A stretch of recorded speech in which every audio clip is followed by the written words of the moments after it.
Hey guys, it's Roger. I'm on location in Indian Trail. Now you take this quiz. Indian Trail is in which Carolina? Right, North Carolina. Indian Land is in, you got it, South Carolina. So we're in Indian Trail. We're not that far from really Weddington, Matthews, and so on. Look at these lovely homes. This is an established neighborhood called Anniston Grove, which has been around since before the bust and then had some resurgence, and now we're down to the last few lots here. And we're coming up on a couple. I've got Rod Kimberly, my new broker partner in the luxury division, in the car with me. Rod, you've built a number of homes in Florida, hundreds in fact. Now here's a lot, it's not listed. I'll bet you somebody bought that and holding it in their back pocket to build on at some point. But Ashland Custom Homes has a couple of lots up here that we've actually walked. What was your impression of these lots? I like them very much. The homes in here are going to be typically 4,000 to 5,000 square feet. It is an HOA controlled community. They're going to want side load motor court garages and not front loads. Now, by the way, the aggregates, we're calling that at what, about 15 on each side at least minimum? Correct, yes. So that looks like more than 30. Yeah. So that you can go over, you just can't go under. Like that might be more like 30 total, right? Yes. All right, so we're seeing a lot of brick, a lot of stone. We're seeing some stucco, some EIFS. Do you ever have problems building? I call that a shed dormer.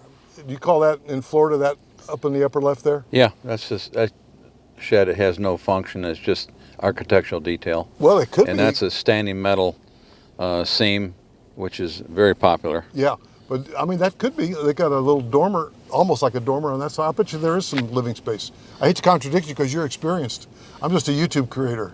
Yeah, it looks like every house here that we see here, it's required is on each house. Okay. Portion of it, the roof line. Well, again, part of it is, you know, somebody that, now there's kind of, I would call that kind of a ranch, and that on one of these lots up here with a basement. I mean, what do you think square footage is on that, so on the main level? That's right around 4,500.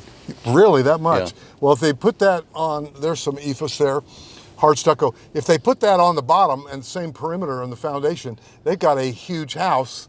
I don't know the minimum square feet to build in here, but we could certainly find that out. Now we're coming up on one of these lots that's pretty special. This one is, we walked this one, lot 14. Tell us your impressions of that. I like the lot. It's going to be a basement lot. There's a lot of hardwoods on the lot. There's a lot of trees on the perimeter, so you'll have privacy between the houses. Now, you know, keep in mind we're looking at this lot at the worst time of the year, with no leaves on the trees. But the house next door will give you some idea of the size homes that are being built in here. That's beautiful. This is a 3-story house. It's got a 3-car garage. And when you say 3-story, you're including the basement as a third level. Yes. Yeah. Yes. And then there's a suite or flex room over top of the garage. Yeah. Nice. So that house is going to be pushing 5,000 plus. So we can help you guys. We're buyer agents. Rod is specializing in being a buyer agent for people that want to build. And here's why. If you're in the $1 to $3 million range, well, guess what? The value in here is there because Ashland Builders has given us a feel that we might be able to get it here all inclusive in the $700,000 to $800,000 range. So you don't want to call them. So this is lot 12. You want to call us and let us work with you because it might be here, it might be another neighborhood. But I think the value is here for you to have a nice custom home, whether it's a ranch on a basement or whether it's a 2-story with a basement as that third level. Rod, what else do you look for in lots? The topography initially, well, right? the topography, but also the amount of trees on it and privacy between neighbors, and then obviously what's going on in the back. Right, so there's another lot up here that Denise had mentioned that she wanted us to take a peek at, but it kind of backs up to those towers, right? We don't know exactly whether it's just the lines or the towers. Yeah. So you look at that, and then you walk the lot, and then you look at the survey, et cetera, et cetera. Anything else going into what you're picking there? The only other observation I would make on this lot is this is the main thoroughfare that feeds the subdivision. So you are going to have more traffic than on the street that we just came off of. Yeah, good point. And then now, so this one, is this the original lot we were looking at? This lot is I think that lot next door, the cleared lot, is the one that she was talking about, is my guess. Yeah. We'll find out. But some beautiful homes in here, guys. Give us a call if we can help you with luxury. Again, Rod specializes in $1 million and up, but he could certainly help you with that one. And you wouldn't mind spending less than $1 million, would you?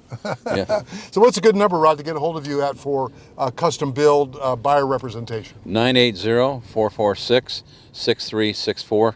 I'll say that again. 980-446-6364. And what would set you apart from just a traditional buyer agent? Wait a minute, let me see who's got this lot. All right, so here's one that's listed. I didn't see it in the MLS, but here's another lot that we could. Now it's got that power tower right in the back, so that might be a deal breaker for some of you. Aren't you glad you got boots in the ground here, people?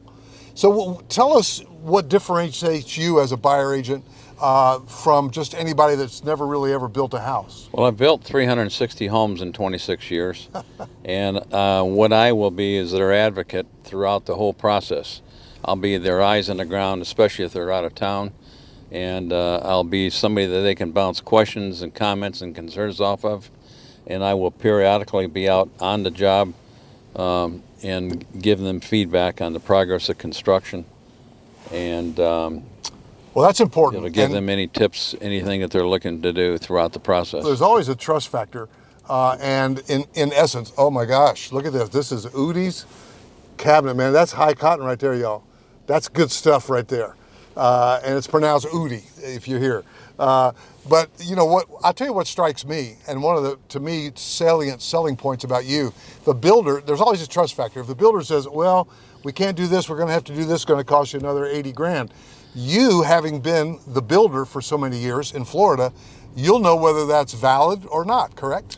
Yes, the two main components that people need to be concerned with are first the communication.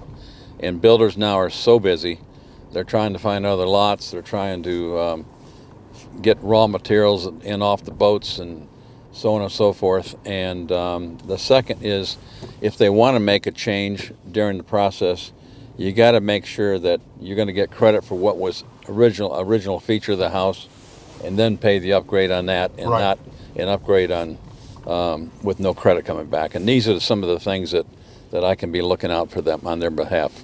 Guys, hit that subscribe button, couple with a phone call. We'll see you in the next video.